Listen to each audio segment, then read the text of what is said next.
When you remove the right and wrong about it or of it, dear Pisces, that's when you're able to go, okay, this is what is true for me. There's a lot of right and wrong.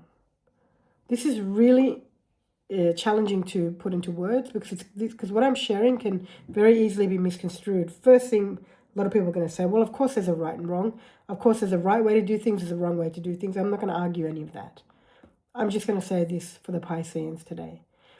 When you remove the right and wrong from it, you'll find it far easier to hear and listen to what is true, to hear the messages or the feeling or whatever it may be. So for example, let's just say there's a dream that you want to bring to fruition. For as long as you're placing right and wrong on this dream, the right thing to do is to be there for everybody else, and then I'll come back to myself a bit later.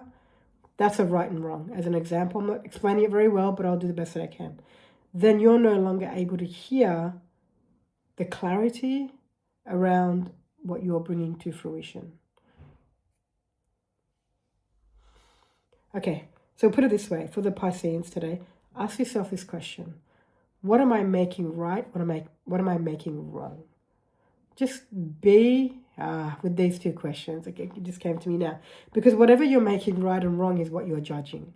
And the problem is the judgment. And the judgment keeps getting in your way of being able to see clearly, make better decisions and so on and so forth.